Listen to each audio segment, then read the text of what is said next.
Hello everyone, welcome to my YouTube channel JBD sir. आज हम लोग अकाउंट्स का एक इम्पॉर्टेंट टॉपिक डिस्कस करने वाले हैं जिसका नाम है बेसिक इंट्रोडक्शन ऑफ अकाउंट्स। ध्यान देंगे सभी लोग।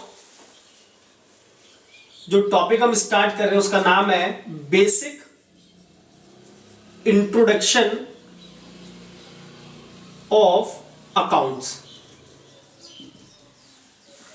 फर्स्ट ऑफ ऑल मैं आपको साथ ये डिस्कस करना चाहूंगा कि ये टॉपिक क्यों इंपॉर्टेंट है।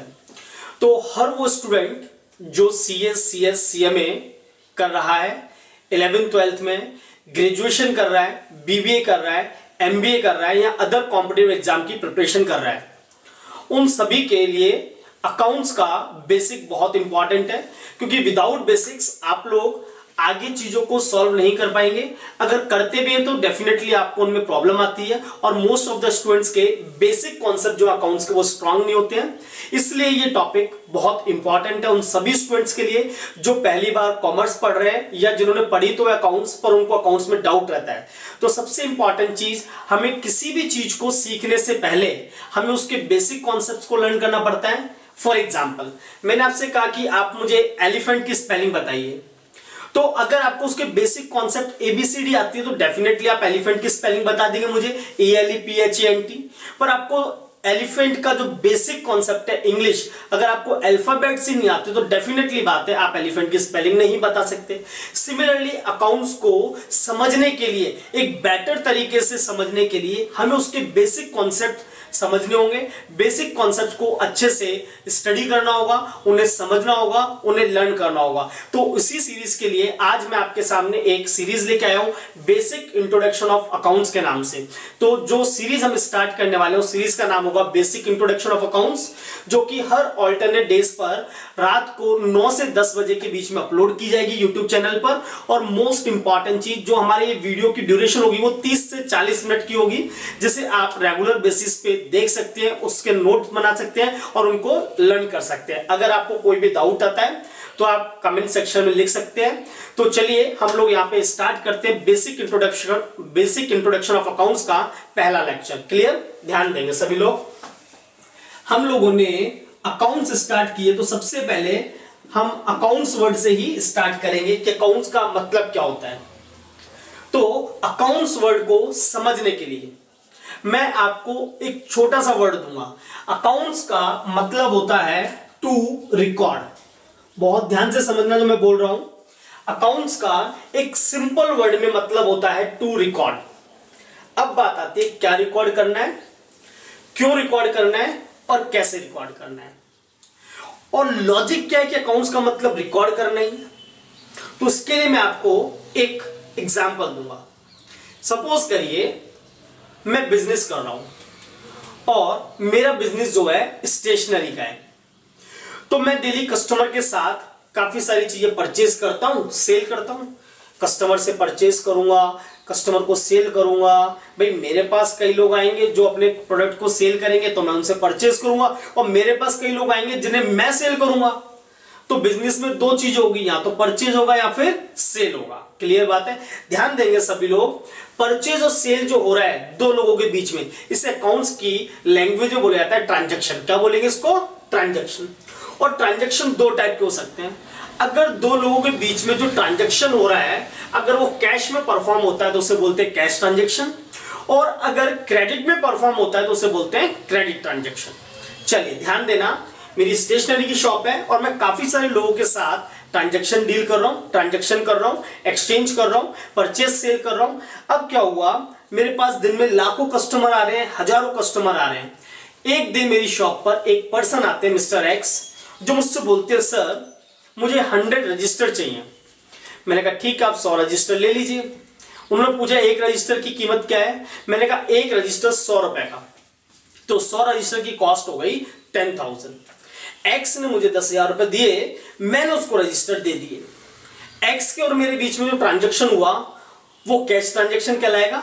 और इस ट्रांजैक्शन के बाद ना मुझे एक्स से कोई मतलब होगा ना ही एक्स को मुझसे कोई मतलब होगा, क्योंकि कैश ट्रांजैक्शन हो गया, एक्स अपने रास्ते, मैं अपने रास्ते। एक दिन मेरे पास एक पर्सन आता है, मिस्टर वाई। वाई मुझसे बोलता है सर मुझे पेन चाहिए 50 पेन। मैंने कहा ले लीजिए। उसने बोला एक पेन कितने का? मैंने कहा 10 रुपए का। तो 50 पेन की कॉस्ट हो गई 500 रुपीज। वाई ने मुझे 500 रुपए दिए, मैंने उसको 50 पेन दिए। ये हम दोनों के बीच में ट्रांजेक्शन कौन सा हुआ? Cash transaction. अब वाई को मुझसे कोई मतलब नहीं है, ना मुझे वाई से मतलब है। वाई अपने रास्ते, मैं अपने रास्ते। बिजनेस ऐसे ही चलता रहा। दिन कैसे निकलते गए पता ही नहीं चला। एक दिन मेरे पास एक कस्टमर आया जेड, और मिस्टर जेड आके मुझसे बोलते हैं सर मुझे 1000 कॉपीज चाहिए। मैंने कहा मिल जाएगी। उसने पूछा सर एक कॉपी कितने की है? मैंने कहा एक कॉपी 50 रुपए की है, तो 1000 कॉपी हो गई 50,000 रुपए की। जेड ने कहा सर पैक कर दीजिए। मैंने जेड के लिए 1000 कॉपीज पैक कर दी और मैंने जेड को कॉपीज दे दी। पर जब जेड से मैंने पैसे मांगे तो जेड बोलता है सर मेरे पास पैसे है ही नहीं। तो मैंने कहा तो मैं आपको कॉपी नहीं दे सकता। जेड बोलता है सर कॉपी आप मुझे दे दीजिए, ये पैसा मैं आपको 10 दिन में रिटर्न कर दूंगा। मैं जेड को जानता था। मैंने कहा चलो ठीक है, कोई दिक्कत नहीं, 10 दिन की तो बात है। मैं उसे आज 50,000 की कॉपी दे देता हूं। 1000 कॉपी है, 50 रुपए के हिसाब से 50,000 रुपए होता है। मैं उसे ये कॉपी दे देता हूं, 10 दिन बाद जेड मुझे पैसा दे देगा, कोई प्रॉब्लम नहीं है। मैंने जेड को वो कॉपीज दे दी। अब हम दोनों के बीच में ट्रांजेक्शन जो परफॉर्म हुआ वो ट्रांजेक्शन कौन सा है? Credit transaction. आप मेरी बात समझ रहे हैं? जब दो लोगों के बीच में ट्रांजेक्शन कैश में होता है तो उसे बोलते हैं कैश ट्रांजेक्शन, पर जहां पे कैश का एक्सचेंज नहीं होता उसे बोलते हैं क्रेडिट ट्रांजेक्शन। तो जेड को मैंने सामान तो बेच दिया पर जेड ने मुझे कैश नहीं दिया, तो ये कौन सा ट्रांजेक्शन है? Credit transaction. और जेड ने मुझसे कितने दिन का समय मांगा? 10 दिन। मैंने कहा ठीक है। 10 दिन बाद जेड से 50,000 रुपए आने हैं। अब क्या हुआ इस 10 दिन के बीच में? भाई मेरे बिजनेस में बहुत सारे कस्टमर आते हैं, दिन में हजारों लाखों कस्टमर मुझसे डील करते हैं। काम का इतना प्रेशर होता है, इतना बर्डन होता है कि इंसान चीजों को भूल सकता है। भाई फितरत होती है इंसान की भूलना। 10 दिन कैसे निकले मुझे पता नहीं चला, और काम के बर्डन की वजह से मैं ये भूल गया कि मुझे जेड से पैसा लेना है। ईमानदारी से बताइए 10 दिन बाद मैं तो भूल चुका हूं मुझे जेड से पैसा लेना है। क्या जेड मुझे पैसा देने आएगा? तो आंसर इज नो।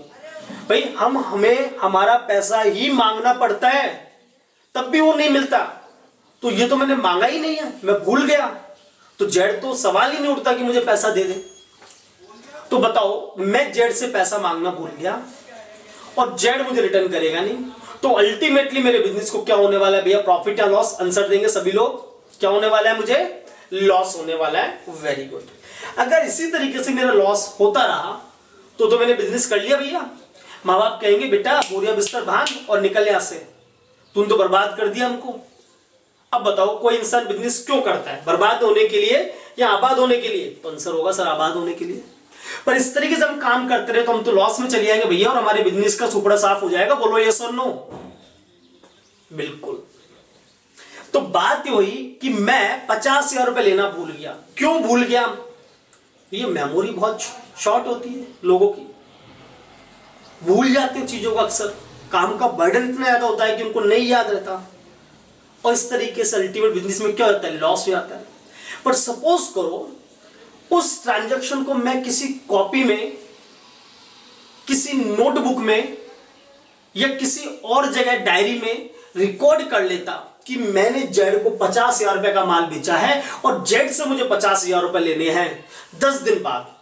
तो बताओ इन केस अगर मैं 10 दिन बाद भूल भी जाता तो जिस दिन उस डायरी को, उस नोटबुक को, मैं कॉपी को चेक करता तो वो रिकॉर्ड देख के मुझे याद आ जाता कि मुझे जेड से 50,000 रुपए लेने हैं, और मैं जेड को फोन करता कि भैया जेड 50,000 रुपए देना है, क्या हुआ? तो जेड भैया पैसा दे जाता। तो बताओ आज मेरा लॉस होता या नहीं होता? तो आंसर आएगा आज लॉस नहीं होता। तो ये लॉस क्यों नहीं हुआ? क्योंकि मैंने चीजों को रिकॉर्ड किया, और रिकॉर्ड की हुई चीजें अगर भूल भी जाए, जब जिस दिन हम रिकॉर्ड चेक करेंगे हमें चीजें याद आ जाएगी और हम हमारे पैसे को रिकवर कर लेंगे। तो धीरे धीरे यही रिकॉर्डिंग सिस्टम क्या बन गया? अकाउंट्स बन गया। इसलिए अकाउंट्स में लॉस से बचने के लिए उसे रिकॉर्ड करने का एक दौर शुरू हुआ, एक सिलसिला शुरू हुआ, और यही कहलाया अकाउंट्स। इसलिए अकाउंट्स का एक सिंपल वर्ड में मतलब होता है टू रिकॉर्ड्स। क्या ये बात क्लियर है सभी को? बोलो यस और नो। मैं कोई बुक की टेक्निकल लैंग्वेज यूज नहीं कर रहा हूं, मैं बहुत ही सिंपल वर्ड में एक सिंपल मीनिंग समझा रहा हूं। अकाउंट्स का मतलब होता है टू रिकॉर्ड। क्लियर बात है। अब दूसरी बात, क्या रिकॉर्ड करना है, तो सबसे इंपॉर्टेंट चीज ट्रांजैक्शन रिकॉर्ड करने हैं। और मैं बता चुका हूं ट्रांजैक्शन दो टाइप के, कैश में परफॉर्म हुए तो कैश ट्रांजैक्शन, उधार में परफॉर्म हुए तो क्रेडिट ट्रांजैक्शन। अब बात आती है कि सर कौन से ट्रांजैक्शन रिकॉर्ड करने हैं, हमारे पर्सनल या बिजनेस के। तो मैं बोलूंगा बेटा पर्सनल चीजों का तो कोई रिलेवेंस ही नहीं है। हम जीवन में कितनी सारी चीजें परफॉर्म करते हैं, घूमने जाते हैं, दोस्तों के साथ पिकनिक मनाने जाते हैं, मूवीज जाते हैं, शॉपिंग जाते हैं, खाना खाते हैं, सोते हैं, लड़ते हैं, झगड़ते हैं। क्या वो चीजें हमारे लिए रिलेवेंट है? मेरे हिसाब से नहीं है, क्योंकि हम वहां पे प्रॉफिट एंड लॉस देखते ही नहीं है। वो तो सिर्फ परफॉर्म करनी है, एक रेगुलर बेसिस है, एक रेगुलर एक्टिविटी है जो परफॉर्म करनी है और होती जा रही है। वहां पे हमें प्रॉफिट एंड लॉस की कोई कैलकुलेशन ही नहीं करनी है, तो वो हमारे लिए क्या है, इररिलेवेंट है। और बिजनेस तो हमारे लिए रिलेवेंट है भैया, क्योंकि बिजनेस से हमें क्या पता चलेगा, प्रॉफिट या लॉस। तो यहां पर मोस्ट इंपॉर्टेंट चीज कि बिजनेस में कौन से ट्रांजैक्शन रिकॉर्ड होंगे, तो आंसर आएगा बिजनेस ट्रांजैक्शन। तो अब ध्यान देंगे सभी लोग, अकाउंट्स का मैंने आपको सिंपल वर्ड में बताया, टू रिकॉर्ड। अगर आज के बाद आपसे कोई पूछता है कि अकाउंट्स का मतलब क्या होता है, तो आपको एक सिंपल वर्ड में आंसर देना है, अकाउंट्स मींस टू रिकॉर्ड। वो पूछे भैया क्या रिकॉर्ड करना है, तो आंसर दे दो बिजनेस ट्रांजैक्शन। वो पूछे ट्रांजैक्शन क्या होते हैं, तो बोल दो लेन देन। बोले कितने टाइप के होते हैं, तो आंसर दे दो दो टाइप के, कैश में हो तो कैश ट्रांजैक्शन, उधार में हो तो क्रेडिट ट्रांजैक्शन। तीसरी इंपॉर्टेंट चीज, हम उन्हीं बिजनेस ट्रांजैक्शन को रिकॉर्ड करेंगे जिसका मेजरमेंट मनी में हो। अच्छा सर, इसका मतलब वो सभी ट्रांजैक्शन जिनका मॉनेटरी वैल्यूएशन नहीं होता, जो नॉन मॉनेटरी होते हैं, उन्हें रिकॉर्ड नहीं करना, तो आंसर इज नहीं रिकॉर्ड करना। क्लियर बात? तो वापस से समझिए, अकाउंट्स का एक सिंपल वर्ड में मतलब बताया मैंने, टू रिकॉर्ड। क्या रिकॉर्ड करना है, बिजनेस ट्रांजैक्शन। कौन से ट्रांजैक्शन, जिसका मेजरमेंट मनी में हो, यानी कि नॉन मॉनेटरी ट्रांजैक्शन रिकॉर्ड नहीं होंगे, पर्सनल ट्रांजैक्शन रिकॉर्ड नहीं होंगे। ट्रांजैक्शन दो टाइप के होते हैं, कैश ट्रांजैक्शन और क्रेडिट ट्रांजैक्शन। कैश ट्रांजैक्शन और क्रेडिट ट्रांजैक्शन। क्या ये बातें आपको क्लियर है? बोलो यस और नो बेटा। सभी स्टूडेंट्स को बोलना है। और अगर आपको किसी भी चीज में डाउट है तो आप कमेंट सेक्शन में लिख सकते हैं। वैसे डाउट का प्रश्न नहीं होता। हमने पहला वर्ड स्टार्ट किया अकाउंट्स, और अकाउंट्स का बहुत ही सिंपल वर्ड में मतलब बताया मैंने, टू रिकॉर्ड। क्या रिकॉर्ड करना, बिजनेस ट्रांजैक्शन जिसका मेजरमेंट मनी में हो। ट्रांजैक्शन दो टाइप के, कैश ट्रांजैक्शन और क्रेडिट ट्रांजैक्शन। आई होप आपको ये चीज क्लियर हुई होगी। चलिए आगे बढ़ते हैं। दूसरा पॉइंट हम पढ़ने वाले हैं अकाउंटिंग। अब कुछ स्टूडेंट सोच रहे होंगे कि सर अकाउंट्स और अकाउंटिंग अलग अलग होती है, तो बेटा बिल्कुल डेफिनेटली दोनों वर्ड अलग अलग है। क्लियर बात है? चलिए, अकाउंट्स का मतलब हमने पढ़ लिया, अकाउंटिंग का मतलब पढ़ते हैं। तो अकाउंटिंग को ही मैं बहुत ही सिंपल वर्ड में समझा रहा हूं। Accounting is the language of business. बस। अब कुछ स्टूडेंट्स दिमाग लगा रहे हैं, और लैंग्वेज तो इंसानों की होती है, बिजनेस की भी कोई लैंग्वेज होती है क्या? तो मैं आंसर दूंगा मेरे बच्चों, यस, बिजनेस की भी एक लैंग्वेज होती है जिसे हमें अंडरस्टैंड करना पड़ता है। जैसे कि मैं हिंदी में बात कर रहा हूं तो आप मुझे समझ सकते हो, मुझे अंडरस्टैंड कर सकते हो, मैं क्या बोलना चाह रहा हूं आप उसे समझ पा रहे हो, मेरी भावनाओं को समझ रहे हो। मैं इंग्लिश में बोलूंगा तो डेफिनेटली आप उसे समझ जाओगे, आप उसे अंडरस्टैंड कर लोगे कि जेबडी सर क्या बोलने वाले हैं। क्यों? क्या लॉजिक है कि आप समझ पा रहे हो? तो उसका एक ही रीजन है कि जिस लैंग्वेज में बात कर रहा हूं उस लैंग्वेज की आपको नॉलेज है, उस लैंग्वेज की आपको अंडरस्टैंडिंग है। पर सपोज करो अभी मैं आपके सामने रशियन बोलने लग जाऊं, चाइनीज बोलने लग जाऊं, स्पेनिश बोलने लग जाऊं, जापानीज बोलने लग जाऊं, तो डेफिनेटली बात है आप लोगों को समझ में नहीं आएगी, और आप लोग ये समझ ही नहीं पाओगे कि जेबडी सर क्या बोल रहे हैं। क्यों? क्योंकि वो हमारी लैंग्वेज नहीं है, हमें उस लैंग्वेज की नॉलेज नहीं है, हमें उस लैंग्वेज की अंडरस्टैंडिंग नहीं है।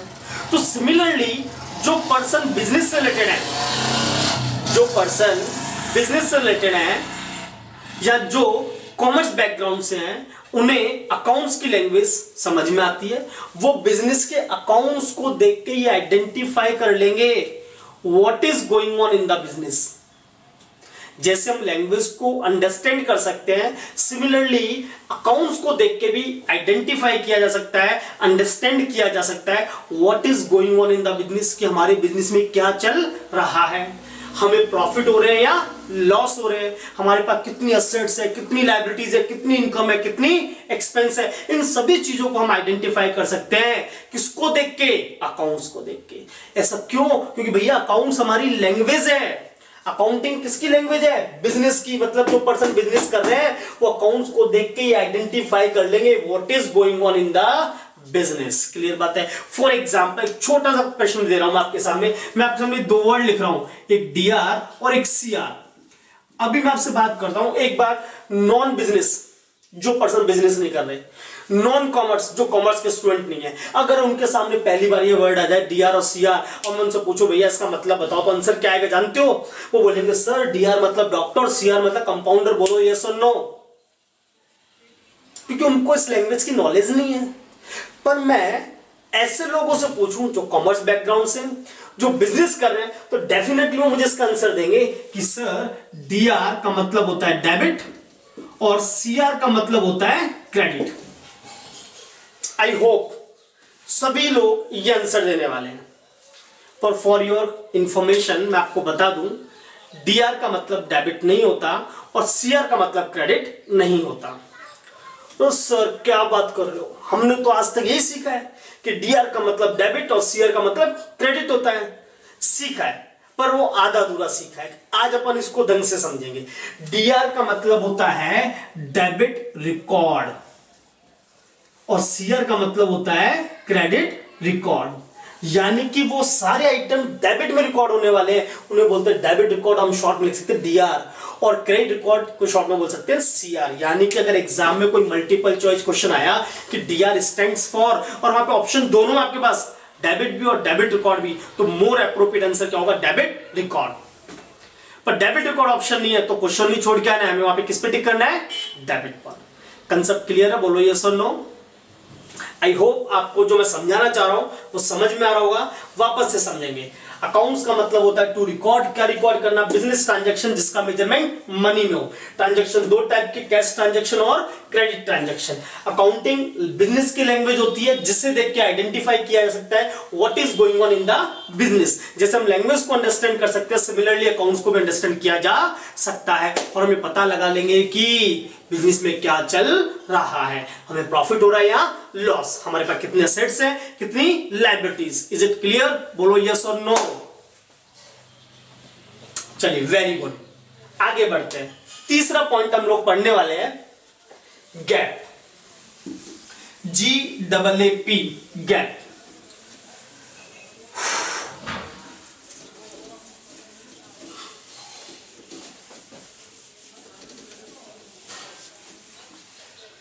ध्यान देंगे सभी लोग, GAAP, गैप की फुल फॉर्म क्या होती है पहले उसको समझेंगे। कई बार प्रोफेशनल एग्जाम में इस पे एक शॉर्ट नोट लिखने को आता है और कई बार मल्टीपल चॉइस क्वेश्चन के अंदर इसकी फुल फॉर्म भी पूछी जाती है, तो आपको दोनों ही चीजें समझनी है। गैप में जी का मतलब होता है जनरली, ए का मतलब एक्सेप्टेड, ए का मतलब अकाउंटिंग और पी का मतलब प्रिंसिपल। तो ध्यान देंगे गैप की फुल फॉर्म होती है generally accepted accounting principle. Clear बात है? अब ध्यान देंगे ये होता क्या है। एक सिंपल सी बात, किसी भी चीज को परफॉर्म करने के लिए उसके लिए कुछ बेसिक रूल्स एंड रेगुलेशंस बनाए गए हैं। लाइक इस समय पूरी दुनिया में कोविड की सिचुएशन है तो उसके लिए भी एक रूल्स एंड रेगुलेशन बनाए गए हैं। रूल्स एंड रेगुलेशंस होते क्या है? एक गाइडलाइन होती है। क्या होती है? एक गाइडलाइन जो सबको इक्वली फॉलो करनी है। कोविड की गाइडलाइन क्या है? 2 गज दूरी, मास्क का जरूरी, मतलब प्रॉपर मास्क पहनिए, हाथों को सैनिटाइज कीजिए, सोशल डिस्टेंसिंग मेंटेन कीजिए। तो ये सब जगह एप्लीकेबल है ऑल ओवर वर्ल्ड में। तो सिमिलरली जो स्टूडेंट इंडिया में अकाउंट्स पढ़ रहे हैं तो डेफिनेटली वो अदर कंट्रीज में भी अकाउंट्स पढ़ रहे होंगे। ऐसा नहीं कि स्टूडेंट सिर्फ इंडिया में अकाउंट्स पढ़ते हैं, ऑल ओवर वर्ल्ड में लोग अकाउंट्स पढ़ रहे होंगे, कॉमर्स पढ़ रहे होंगे। अगर यहां पर आपको अकाउंट्स अलग पढ़ाई जाती है और बाहर के लोगों को अलग पढ़ाई जाती है, तो ये बात श्योर है कि यहां के लोग बाहर जॉब नहीं कर पाएंगे और बाहर के लोग यहां जॉब नहीं कर पाएंगे। फॉर एग्जाम्पल रूल क्या है, संडे के बाद क्या आता है मंडे, मंडे के बाद ट्यूसडे, जनवरी के बाद फरवरी, फरवरी के बाद मार्च। रेड सिग्नल पे स्टॉप होना है, ग्रीन पे चलना है। 2 + 2 कितना होता है 4। आपकी जॉब लग गई सपोज करो किसी फॉरेन कंट्री में, आप वहां पे गए, आपने भैया कैलकुलेशन आई 2 + 2 4 कर दिया, आपके बॉस ने आपको फायर कर दिया। रीजन बीइंग वहां पे 2 + 2 5 होता है। अब बताओ कैसी सिचुएशन में आप वहां जॉब कर पाओगे? जब रूल्स एंड रेगुलेशन से अलग है, पॉलिसी से अलग है, तो यहां के लोग वहां जॉब नहीं कर पाएंगे, वहां के लोग यहां जॉब नहीं कर पाएंगे। बट ऐसा नहीं होता, बाहर के लोग यहां के जॉब करते, यहां के लोग बाहर जाके जॉब करते। मींस जो रूल्स एंड रेगुलेशंस हैं वो क्या है, सबके लिए इक्वल है। तो सिमिलरली आंसर दीजिए सभी लोग कि अकाउंट्स के भी जो रूल्स एंड रेगुलेशन होंगे वो ऑल ओवर वर्ल्ड में कैसे होंगे, अलग अलग होंगे या इक्वल होंगे? तो आंसर आएगा इक्वल होंगे। तो ध्यान दें, ऑल ओवर वर्ल्ड की अकाउंटिंग इक्वल हो, यूनिफॉर्म हो। अरे भाई स्कूल की यूनिफॉर्म सेम होती है ना, इक्वल होती है, तो यूनिफॉर्म इक्वल। क्लियर बात? ऑल ओवर वर्ल्ड की अकाउंटिंग, ऑल ओवर वर्ल्ड की अकाउंटिंग की बात कर रहा हूं मैं। ऑल ओवर वर्ल्ड की अकाउंटिंग कैसी होनी चाहिए? इक्वल होनी चाहिए, यूनिफॉर्म होनी चाहिए। उसके लिए बनाए रूल्स एंड रेगुलेशंस। भाई अकाउंटिंग इक्वल कैसे होगी? जब रूल्स एंड रेगुलेशन बनेंगे जिनको सब लोग फॉलो करेंगे। तो ध्यान देना, ऑल ओवर वर्ल्ड की अकाउंटिंग इक्वल हो, यूनिफॉर्म हो, इसके लिए बनाए रूल्स एंड रेगुलेशंस। और रूल्स एंड रेगुलेशन को प्यार से एक नाम दिया गया प्रिंसिपल। क्या नाम दिया गया भैया? प्रिंसिपल। अब प्रिंसिपल मैथमेटिक्स के लिए बनाते हो तो मैथमेटिकल प्रिंसिपल, साइंस के लिए बनाते हो साइंटिफिक प्रिंसिपल, अकाउंट्स के लिए बने तो बोला गया अकाउंटिंग प्रिंसिपल। ध्यान देना, तो मैं समझाने वाला हूं। ऑल ओवर वर्ल्ड की अकाउंटिंग इक्वल हो, यूनिफॉर्म हो, इसके लिए हमने बनाए रूल्स एंड रेगुलेशंस, जिन्हें बोला गया प्रिंसिपल। और अकाउंट्स के लिए बनाए तो उन्हें बोला गया अकाउंटिंग प्रिंसिपल। और इन अकाउंटिंग प्रिंसिपल को कौन एक्सेप्ट करता है, कौन फॉलो करता है? तो आंसर आएगा अकाउंटेंट। तो इन अकाउंटिंग प्रिंसिपल को एक्सेप्ट किया अकाउंटेंट ने ऑल ओवर द वर्ल्ड, इसलिए इसका नाम पड़ेगा जनरली एक्सेप्टेड अकाउंटिंग प्रिंसिपल। चलिए एक बार वापस से समझा रहा हूं। ऑल ओवर वर्ल्ड की अकाउंटिंग इक्वल हो, यूनिफॉर्म हो, उसके लिए बने रूल्स एंड रेगुलेशन, जिन्हें बोला गया प्रिंसिपल। अकाउंट्स के लिए बने तो बोला गया अकाउंटिंग प्रिंसिपल। और इन अकाउंटिंग प्रिंसिपल को एक्सेप्ट किया अकाउंटेंट ने ऑल ओवर द वर्ल्ड, इसलिए इसका नाम पड़ गया generally accepted accounting principle. Clear है सभी को? बोलो यस और नो। चलिए वेरी गुड, 3 पॉइंट हम कंप्लीट कर चुके। नेक्स्ट करते हैं। चलिए ध्यान देंगे सभी लोग। गैप मेरे हिसाब से क्लियर होगा, किसी को कोई भी डाउट नहीं होगा। हम लोग 3 बातें पढ़ चुके हैं, अकाउंट्स, अकाउंटिंग और गैप। चौथा पॉइंट स्टार्ट करते हैं, अकाउंटिंग प्रिंसिपल। अकाउंटिंग प्रिंसिपल, तो अभी भी मैंने आपको बताया प्रिंसिपल कुछ नहीं है, रूल्स एंड रेगुलेशंस।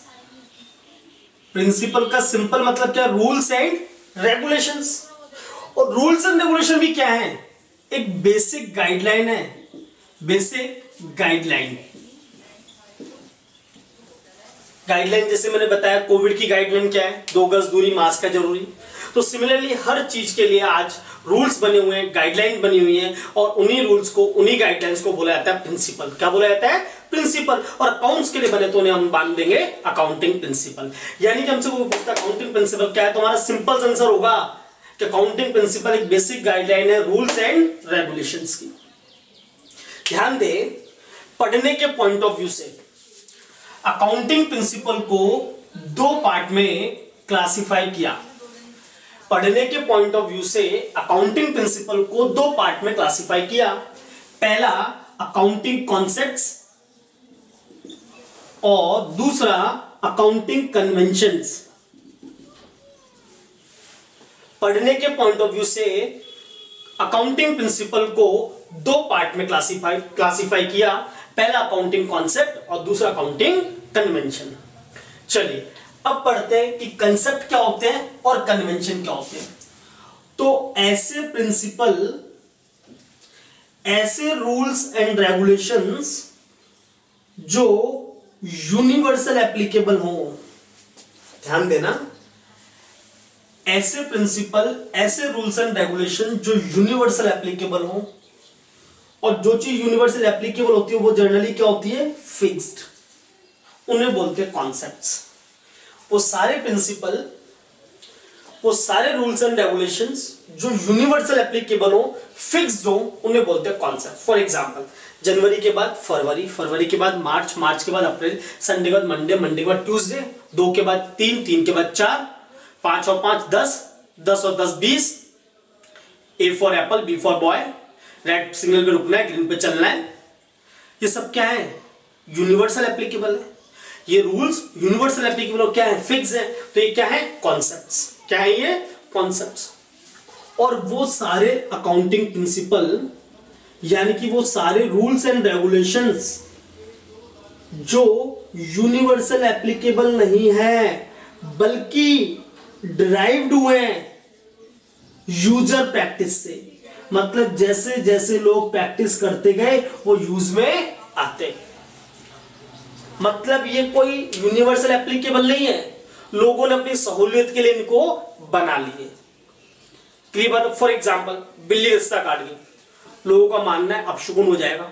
अरे भाई, यूनिवर्सल एप्लीकेबल थोड़ी ना है, क्या पता आप चले गए बिल्ली रास्ता काटने के बाद बिल्ली मर जाए तो, कुत्ता रास्ता काट गया तो, चूहा रास्ता काट जाए तो, बिल्ली ने बेचारी ने क्या करा, तो लोगों की कंजम्पशन है ये, नॉट यूनिवर्सल एप्लीकेबल। लोग प्रैक्टिस में लेते गए और वो यूज होता गया। क्लियर बात। तो वो सभी रूल्स एंड रेगुलेशन, वो सारे प्रिंसिपल जो यूनिवर्सल एप्लीकेबल नहीं है बल्कि ड्राइव किए गए यूजर प्रैक्टिस के थ्रू, उन्हें बोला जाता है कन्वेंशन। ये एक नॉर्मल डिफरेंस था। अब इसका मेजर डिफरेंस, कॉन्सेप्ट वो काउंटिंग प्रिंसिपल है, वो रूल्स एंड रेगुलेशन है जो फॉलो किए जाते हैं एंटायर अकाउंटिंग प्रोसेस में। ये इंपॉर्टेंट चीज है, ध्यान देना। कॉन्सेप्ट वो प्रिंसिपल है, वो रूल्स एंड रेगुलेशन है जो एंटायर अकाउंटिंग प्रोसेस में फॉलो किए जाते हैं। अब कुछ स्टूडेंट सोच रहे हैं, अरे भाई अकाउंटिंग प्रोसेस क्या होता है, सुना तो है पर याद नहीं आ रहा है, तो उसको भी समझेंगे। अभी सिर्फ जो मैं बोल रहा हूं उस चीजों पे ध्यान दो। कॉन्सेप्ट वो प्रिंसिपल है जो एंटायर अकाउंटिंग प्रोसेस में फॉलो किए जाते हैं, जबकि कन्वेंशन वो प्रिंसिपल है जिन्हें कंसीडर किया जाता है, considered while preparing financial statement, जिनका एक नाम होता है फाइनल अकाउंट्स। ध्यान देना, कंसेप्ट तो वो प्रिंसिपल है जो एंटायर अकाउंटिंग प्रोसेस में फॉलो किए जाते हैं और कन्वेंशन को कंसीडर करते हैं जब फाइनेंशियल स्टेटमेंट प्रिपेयर किए जाते हैं। अब कुछ स्टूडेंट सोच रहे हैं, सर ये फाइनेंशियल स्टेटमेंट क्या है, ये फाइनल अकाउंट्स क्या है, तो थोड़े इंतजार का मजा लो, हौले हौले से सब हो जाएगा। हौले हौले हवा चलती है ना, तो उसी तरीके से धीरे धीरे सब कॉन्सेप्ट क्लियर होंगे। थोड़ा पेशेंस रखो और मुझ पर बिलीव रखें सभी लोग। आपको कोई नेतागिरी, कोई शक्ति प्रदर्शन नहीं करना। यहाँ पे आपको 100% चीजें समझाई जाएगी विद कॉन्सेप्ट्स। फिर भी आपको कोई डाउट होता है तो आप कमेंट सेक्शन में लिख सकते हैं। चलिए ध्यान देना, वापस से समझेंगे। कॉन्सेप्ट वो प्रिंसिपल जो एंटायर अकाउंटिंग प्रोसेस में फॉलो होते हैं, कन्वेंशन वो प्रिंसिपल जिसे फाइनेंशियल स्टेटमेंट बनाते हुए कंसीडर किया जाता है। चलिए अब अपन आगे बढ़ते हैं कि सर ये अकाउंटिंग प्रोसेस क्या होती है, तो उसे हम समझेंगे डिटेल में। भाई हर चीज का एक प्रोसेस होता है। जैसे मैंने पूछा आपसे चाय कैसे बनाई जाएगी, तो आप बता दोगे ऐसे ऐसे ऐसे ऐसे ऐसे ऐसे और चाय बन गई। तो ये क्या है, एक प्रोसेस है चाय बनाने का। तो अकाउंटिंग कैसे करनी है उसका भी तो प्रोसेस होगा, उसे बोलते हैं अकाउंटिंग प्रोसेस। क्लियर बात है। तो ध्यान देना, आज हम बात कर रहे हैं अकाउंटिंग प्रोसेस की। तो अकाउंटिंग प्रोसेस क्या है मैं बता रहा हूं। मैंने आपको अकाउंट्स का मतलब बताया था, टू रिकॉर्ड। क्या रिकॉर्ड करना, बिजनेस ट्रांजैक्शन जिसका मेजरमेंट मनी में हो। अब बात आती है सर ये कहां रिकॉर्ड होते हैं, तो बिजनेस के ट्रांजैक्शन रिकॉर्ड होते हैं बुक्स में, और बुक्स अकाउंट्स की होती है उन्हें बोलता है बुक्स ऑफ अकाउंट्स। क्या बोलते हैं उनको, बुक्स ऑफ अकाउंट्स। कैसे रिकॉर्ड करना है वो बात की बात है। अभी समझो, बिजनेस के ट्रांजैक्शन अकाउंट्स की बुक्स में रिकॉर्ड होते हैं, बोलते बुक्स ऑफ अकाउंट्स। कैसे रिकॉर्ड होंगे बात की बात। अभी ध्यान दो, अकाउंटिंग प्रोसेस मतलब बिजनेस के ट्रांजैक्शन को रिकॉर्ड कैसे करना है वो प्रोसेस पढ़ रहे हैं। तो सबसे पहले रिकॉर्ड करते एक बुक में जिसका नाम है जर्नल, फिर रिकॉर्ड करते लेजर, फिर बनाए जाते हैं ट्रायल बैलेंस, और फिर बनाए जाते हैं फाइनेंशियल स्टेटमेंट। और फाइनेंशियल स्टेटमेंट में आते हैं तीन चीजें, trading account, profit and loss account और बैलेंस शीट। जनरली ये तीन चीज आती है, इसके अलावा भी काफी सारी चीजें, जनरली तीन चीज आती है। ध्यान देना, फाइनेंशियल स्टेटमेंट यानी कि फाइनल अकाउंट्स में जनरली तीन चीजें आती हैं, trading account, profit and loss account और बैलेंस शीट। इसके अलावा भी काफी सारी चीजें आती हैं, बट वो अभी हम डिस्कस नहीं करेंगे। ध्यान देना, अकाउंटिंग का प्रोसेस होता है, सबसे पहले ट्रांजैक्शन एक बुक में रिकॉर्ड होता है, उसे बोलते हैं जर्नल, फिर बनते लेजर, फिर बनते ट्रायल बैलेंस, फिर बनते फाइनेंशियल स्टेटमेंट। सर कैसे बनेंगे, क्या होगा इनमें, वो सब बाद की बात है, उसे छोड़िए। अभी समझो अकाउंटिंग प्रोसेस। अकाउंटिंग प्रोसेस में सबसे पहले जर्नल, फिर लेजर, फिर ट्रायल बैलेंस, फाइनेंशियल स्टेटमेंट। इसे बोलते हैं अकाउंटिंग प्रोसेस 1, और जो कि आउटडेटेड हो चुकी है। क्या हो चुकी है भैया, आउटडेटेड। यानी कि आजकल अकाउंटिंग प्रोसेस चलन में नहीं है, फैशन में नहीं है। अभी चल रही है अकाउंटिंग प्रोसेस 2, जिसमें सबसे पहले बनती है सब्सिडरी बुक्स। कैसे बनेगी बात की बात समझो। अकाउंटिंग प्रोसेस 2 में सबसे पहले सब्सिडरी बुक्स, फिर बनती है जर्नल प्रॉपर, फिर बनते हैं लेजर, फिर बनते हैं ट्रायल बैलेंस, और आखिरी में बनते हैं फाइनेंशियल स्टेटमेंट। मेरी बात ध्यान से सुनना, अकाउंटिंग प्रोसेस दो होती है, प्रोसेस 1, प्रोसेस 2। प्रोसेस 1 में सबसे पहले journal, ledger, trial balance, financial statement जो कि आउटडेटेड हो गई। प्रोसेस 2 में सबसे पहले बनेंगी सब्सिडरी बुक, फिर जर्नल प्रॉपर, फिर लेजर, फिर ट्रायल बैलेंस और फिर फाइनेंशियल स्टेटमेंट। अब बात आती है कि अगर एग्जाम में क्वेश्चन आया कि अकाउंटिंग प्रोसेस क्या है और आपको दोनों ही गिवन है तो हम 2 पे टिक करेंगे, पर अगर एग्जाम में ऑप्शन 2 नहीं है तो भैया 1 पे टिक करके आना है, क्योंकि मल्टीपल चॉइस क्वेश्चन का मतलब ये नहीं होता कि आप सही आंसर दो। मल्टीपल चॉइस क्वेश्चन का मतलब होता है कि जो 4 ऑप्शन है उसमें से सही आंसर देना। क्लियर बात है? तो मेरी बात आई होप आप समझ पा रहे होंगे। तो अकाउंटिंग प्रोसेस कितने होते हैं, आंसर देंगे सभी लोग। प्रोसेस होती है 2, प्रोसेस 1, प्रोसेस 2। प्रोसेस 1 में क्या बनता है, journal, ledger, trial balance, final account जो आउटडेटेड हो गई। प्रोसेस 2 में क्या बनेगा, सबसे पहले subsidiary book, journal proper, ledger, trial balance, final account. कैसे बनेंगे सब बात की बात है। क्लियर बात है? तो आई होप अभी तक हम जितना पढ़े आपको कोई डाउट नहीं होगा। हमने क्या क्या पढ़ा, अकाउंट्स की डेफिनेशन, अकाउंटिंग की डेफिनेशन, गैप और अकाउंटिंग प्रिंसिपल, उसमें पढ़ा कंसेप्ट और कन्वेंशन। अब हमने पढ़ा है अकाउंटिंग प्रोसेस। क्लियर बात है? चलिए इसके अलावा अपन आगे बढ़ते हैं। तो ध्यान देंगे सभी लोग, अकाउंटिंग प्रिंसिपल जो हमने 2 पार्ट में पढ़े, कंसेप्ट और कन्वेंशन, उसकी एक लिस्ट है, like business entity concept, money measurement concept, going concern, dual aspect, cost concept, accounting period, matching, realisation concept, accrual concept, conservatism, full disclosure, materiality, consistency और भी काफी सारे प्रिंसिपल्स हैं जिन्हें हमें डिटेल में डिस्कस करना है। बट अभी उनको समझने से पहले मैं आपको अकाउंट्स के कुछ चीजें अपने वे में समझाना चाहता हूं। अपने वे में मतलब मैं इस तरीके से आपको उनको पढ़ाऊंगा कि डेफिनेटली आपको अकाउंट्स में कोई डाउट नहीं होगा। आपको अपनी लाइफ में डाउट हो सकता है, पर्सनल लाइफ में डाउट हो सकता है, बट डेफिनेटली बात अकाउंट्स में डाउट नहीं होगा अगर आप उन चीजों को समझ लो। तो आपको समझने के साथ साथ उसे अपने जहन में उतारना है। सोते जागते उठते बैठते खाते पीते आपके माइंड में सेट होना है कि अकाउंट्स में 4 चीज होती हैं। कितनी चीज होती है अकाउंट्स में? 4 चीजें। ध्यान देना, मेरा पहला कॉन्सेप्ट है ये। मैं अकाउंट्स के 3 कॉन्सेप्ट सिखाने वाला हूं आपको, जिससे अपन पूरे अकाउंट्स को कंप्लीट करेंगे।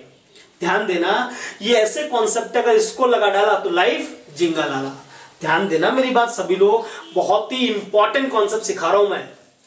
पूरे अकाउंट्स में 4 चीज होती है और उनके साथ 2 काम होंगे, डेबिट और क्रेडिट। आपसे कोई पूछता अकाउंट्स में कितनी चीज होती है तो आंसर आएंगे 4।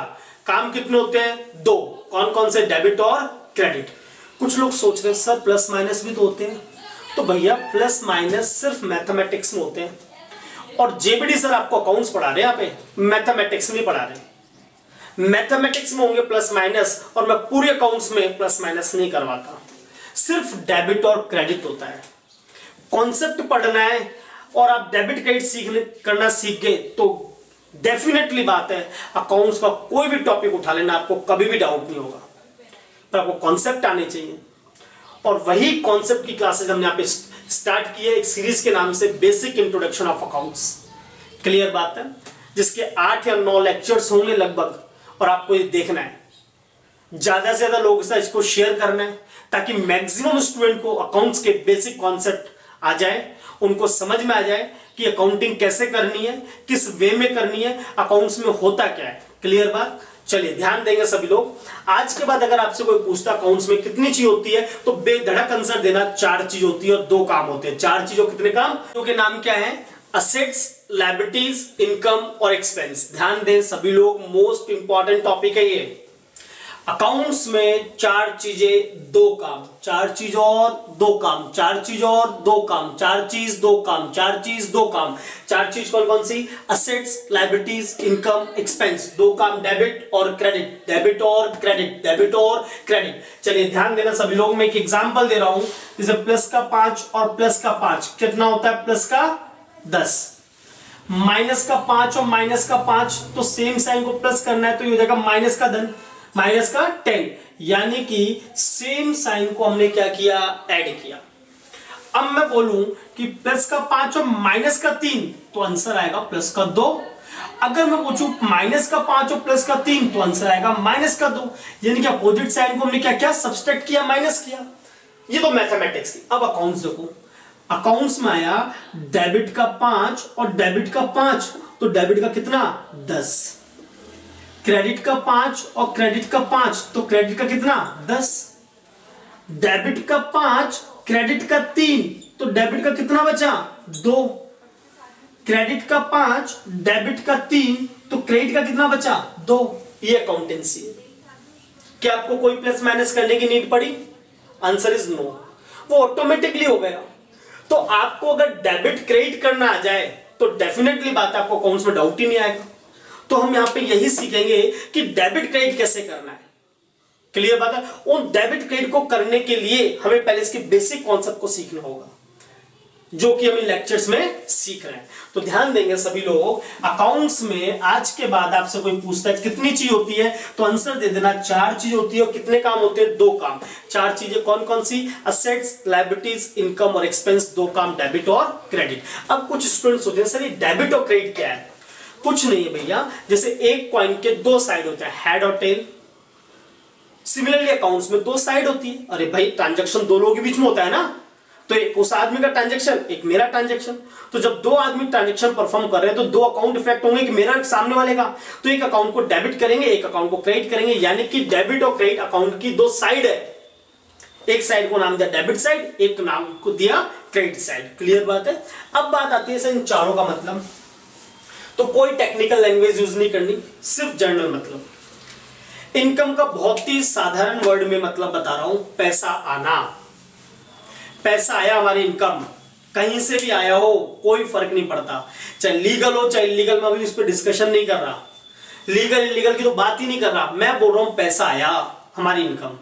आप सड़क से जा रहे थे, रास्ते में 500 का नोट दिखा, आपने चुपचाप उड़ा के जेब में रख लिया, क्या है, हमारी इनकम। आप सो रहे थे, पापा आए, पापा ने 10,000 का नोट दिया, बेटा उठ उठ, ये ले 10,000 रुपए ले बेटा, जा इश्क कर। क्या है ये, हमारी इनकम। और भगवान ऐसे पापा सबको दे, बोलो ये सर नो। अरे भाई ऐसे पापा मिलने चाहिए ना, 10,000 रुपए दे रहे हैं। चलिए, बहन ने राखी बांधी भाई को, भाई ने 500 रुपए निकाल के दे दिए, बहन की क्या है, इनकम। तो सिंपल सा वर्ड बता रहा हूं, आपके पास पैसा आया, कहीं से भी आया, कोई फर्क नहीं पड़ता, इनकम है। क्या है वो, इनकम। तो पैसा गया तो वो हमारा क्या है, एक्सपेंस। पैसा आया तो इनकम, गया तो एक्सपेंस। भूख लग रही थी, कचौरी खाया, 20 रुपए चले गए, एक्सपेंस। 10 रुपए की चाय पी ली, एक्सपेंस। क्लियर बात। पैसा आया तो इनकम, गया तो एक्सपेंस। आया तो इनकम, गया तो एक्सपेंस। किसी चीज पे राइट है, असेट्स। किसी चीज पे राइट होगा तो डेफिनेटली बात हम उसको यूज कर पाएंगे, और इसलिए उसको बुलाया जाएगा असेट्स। मैंने एक मार्कर परचेस कर लिया, यूज करने के लिए मेरा राइट है तो मेरी क्या है, असेट्स। कुछ बच्चे बोलेंगे सर पैसा भी तो गया, एक्सपेंस है। नहीं भैया, एक्सपेंस का बेनिफिट इंस्टेंट मिलता है, पर असेट्स का बेनिफिट लॉन्ग पीरियड के लिए मिलेगा। पताशी खाली इंस्टेंट बेनिफिट मिल गया, ये तो ना कि 10 साल तक पताशी की भूख नहीं लगेगी। चाय पी ली, इंस्टेंट बेनिफिट मिल गया, ये तो ना 10 साल तक चाय की प्यास नहीं लगेगी। पर मार्कर लिया बेटा, लॉन्ग पीरियड तक यूज आएगा, तो इसका बेनिफिट लॉन्ग पीरियड तक मिलेगा, लॉन्ग पीरियड तक यूज करेंगे। और हमारा राइट है तो हमारी क्या है, असेट्स। तो एक्सपेंस और असेट्स में यही डिफरेंस है, असेट्स का बेनिफिट लॉन्ग पीरियड के लिए मिलता है और एक्सपेंस का बेनिफिट इंस्टेंट या शॉर्ट पीरियड के लिए मिलता है। क्लियर बात है? आई होप जो मैं बोल रहा हूं उसे आप समझ पा रहे होंगे। ध्यान देना, पैसा आया तो इनकम, गया तो एक्सपेंस, राइट है तो असेट्स। और यूज कब कर पाएंगे, जब राइट होगा। मैंने एक मोबाइल परचेस कर लिया, मैं उसको यूज कर रहा हूं, क्यों यूज कर रहा हूं, मेरा राइट है तो मेरी क्या, असेट्स। मैंने कार परचेस कर ली, मैं यूज कर रहा हूं, क्यों, मेरा राइट है तो मेरी क्या, असेट्स। तो पैसा आया तो इनकम, गया तो एक्सपेंस, राइट है तो असेट्स। और जो पे करना है वो लायबिलिटीज। सर पे करना है मतलब आपने दोस्त से 1000 रुपये उधार लिए, पे करने पड़ेंगे, बोलो ये सुनो। अरे भाई ईमानदार लोगों तो पे करना पड़ेगा ना। कुछ पापी लोग भी होते हैं, लेके रख लेते, भूल जाते हैं, तो हम उनकी बात नहीं कर रहे। हमने तो पैसा लिया, हम देंगे, तो हम ईमानदार लोग हैं। तो भैया आपने दोस्त से पैसा लिया, वापस पे करेंगे, क्या है हमारी लायबिलिटी। बैंक से लोन लिया 5 लाख, पे करना पड़ेगा, बोलो ये सुनो। पे कर दिया, लायबिलिटी है ना। बैंक से पैसा लिया, पे करेंगे, हमारी क्या है, लायबिलिटी। पर सर अभी तो आपने बताया पैसा आया तो इनकम। तो बेटा इनकम और लायबिलिटी में डिफरेंस, जैसे असेट्स और एक्सपेंस में डिफरेंस है ना। असेट्स का बेनिफिट लॉन्ग पीरियड, एक्सपेंस का बेनिफिट शॉर्ट पीरियड। तो इनकम का मतलब पैसा आना होता है, पर वो पे नहीं करनी होती दोबारा। पापा ने 10,000 रुपए दिए, पापा को पे थोड़ा ना करेंगे। रस्ते में 500 रुपए मिल गए, किसी को पे थोड़ा ना करेंगे। भाई ने बहन को पैसे दे दिए तो बहन वापस पे थोड़ा ना करेगी। तो जो पैसा आया पर पे नहीं करना वो इनकम है, पर पैसा आया और जो पे करना है वो लायबिलिटी। बैंक से लोन लिया, पे करना पड़ेगा, क्या है हमारी लायबिलिटी। अच्छा सर ये डिफरेंस है, बिल्कुल बेटा ये डिफरेंस है। तो ध्यान दो, अकाउंट्स में कितनी चीज होती है, 4 चीज। कितने काम होंगे, 2 काम, 4 चीज। असेट्स, लायबिलिटी, इनकम, एक्सपेंस, 2 काम, डेबिट और क्रेडिट। पैसा आया तो इनकम, गया तो एक्सपेंस, राइट है तो असेट्स, पे करना है तो लायबिलिटीज। पहला कॉन्सेप्ट जेबीडी सर का। दूसरा कॉन्सेप्ट परचेज का मतलब क्या। अरे सर कैसी बातें करो, परचेज का मतलब खरीदना होता है। बिल्कुल होता है, वो परचेज का मीनिंग होता है खरीदना। पर बिजनेस में, अकाउंट्स में परचेज का मतलब खरीदना नहीं होता। परचेज का मतलब होता है बेचने के लिए खरीदना। सर बात तो वही है, नहीं नहीं बात वही नहीं, बात अलग है। बेचने के लिए खरीदना। आपने एक कार खरीदी यूज करने के लिए, तो आप उसे बेचोगे नहीं, यूज करोगे, वो असेट्स है। पर कार खरीदी बेचने के लिए, वो परचेज है। सर समझ में नहीं आ रहा, कोई दिक्कत नहीं है, मत समझो, दिल पे लोड नहीं लेना है हमको, दिमाग पे जोर मत डालो, कोई शक्ति प्रदर्शन नहीं, कोई नेतागिरी नहीं। अभी मैं एग्जांपल समझाऊंगा, क्लियर हो जाएगा पानी की तरह। अभी सिर्फ समझो, जो चीज बेचने के लिए खरीदा वो क्या, परचेज, यानी कि अवेलेबल फॉर सेल। जो चीज बेचने के लिए अवेलेबल है उसे बोलेंगे परचेज। ठीक है सर आप बोलो तो हम याद कर लेंगे। हाँ याद करना है, अभी 5 मिनट बाद जब एग्जाम्पल पढ़ेंगे तो और क्लियर होगा। अभी सिर्फ समझो, जो चीज बेचने के लिए वो परचेज, बिक गया तो सेल और बच गया तो स्टॉक। वापस से बोल रहा हूं, जो चीज बेचने के लिए वो परचेज, बिक गया तो सेल और बच गया तो स्टॉक। स्टॉक साल के एंड में तो क्लोजिंग, ओपनिंग और बिगनिंग में तो ओपनिंग। वापस ध्यान दो, कितने चीज होती है, 4 चीज। कितने काम, 2। Assets, liabilities, income, expense, debit और क्रेडिट। पैसा आया तो इनकम, गया तो एक्सपेंस, राइट है तो असेट्स, पे करना है तो लायबिलिटी। जो चीज बेचने के लिए वो परचेज, बिक गया तो सेल, बच गया तो स्टॉक। तो ध्यान से, जो चीज बेचने के लिए अवेलेबल फॉर सेल तो परचेज, और परचेज को बुक में एक नाम और बोलते हैं गुड्स। गुड नहीं रे पापियो, गुड्स। जो चीज बेचने के लिए अवेलेबल फॉर सेल उसे बोलेंगे purchase. Available for use, sir अभी तो बताया यूज तभी करेंगे जब राइट होगा, और राइट होगा तो असेट्स। अच्छा ये डिफरेंस है, बिल्कुल बेटा।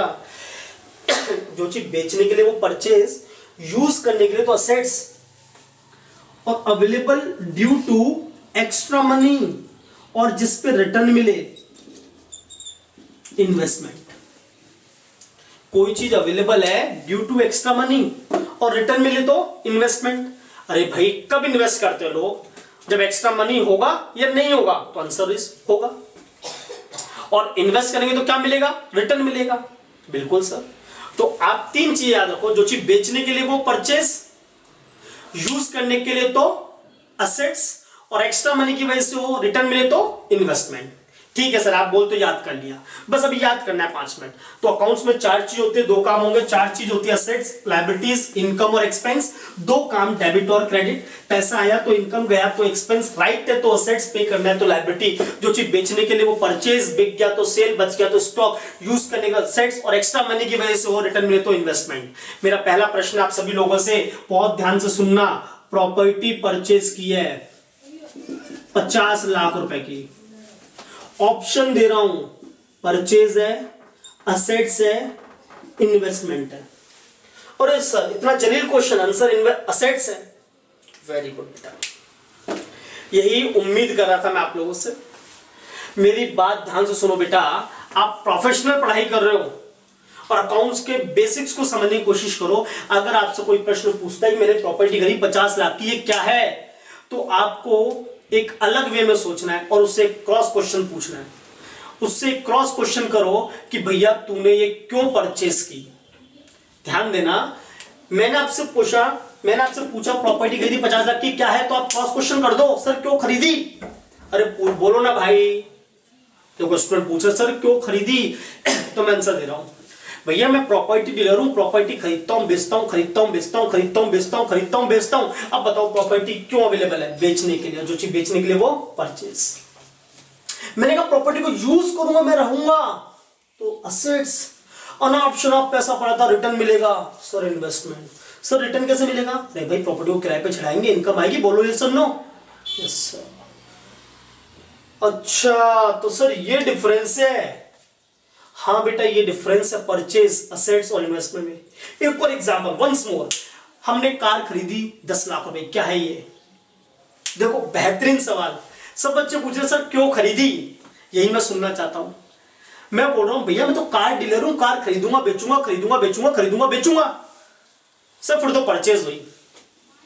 मैं यूज करूंगा तो sir assets, on option of पैसा पड़ा था, रिटर्न मिलेगा, सर इन्वेस्टमेंट। कुछ बच्चे बोलेंगे सर इन्वेस्टमेंट में रिटर्न कैसे मिलेगा? कार को ओला उबर में लगाऊंगा ना। Yes sir. क्या कंसेप्ट क्लियर है? मैंने फर्नीचर खरीदा, सर क्यों खरीदा? अरे भाई फर्नीचर डीलर हूं, खरीदूंगा, बेचूंगा, खरीदूंगा, बेचूंगा, सर परचेज। यूज करूंगा, sir assets, on option of पैसा था, रिटर्न मिलेगा, इन्वेस्टमेंट। आजकल तो लोग फर्नीचर भी रेंट पे देते भैया, तो रिटर्न मिलता है, बोलो यस और no? Yes sir. But sir एक चीज, अगर एग्जाम में क्वेश्चन आ गया तो हम क्वेश्चन एग्जामिनर से तो ना बोलेंगे भैया क्यों खरीदा, तो भैया वहां पे बाय डिफॉल्ट मानेंगे असेट्स। वहां ऐसा मत बोल के जेपी सर ने बोला कि पूछो क्यों खरीदा, नहीं भैया वहां तो आंसर देना पड़ेगा, तो बाय डिफॉल्ट असेट्स। और परचेज के रेस्पेक्ट में वो एक वर्ड यूज करेगा गुड्स। तो आई होप आपको ये चीजें समझ में आई होगी। वापस से एक बार, आज हमने पढ़ा accounts, accounting gap, accounting principle, concept, convention, accounting process. और मेरे 3 कॉन्सेप्ट। पहला कॉन्सेप्ट 4 चीज 2 काम, assets, liability, income, expense, debit और क्रेडिट। पैसा आया तो इनकम, गया तो एक्सपेंस, राइट है तो असेट, पे करना है तो लायबिलिटीज। दूसरा कॉन्सेप्ट जो बेचने के लिए वो परचेज, बिक गया तो सेल, बच गया तो स्टॉक।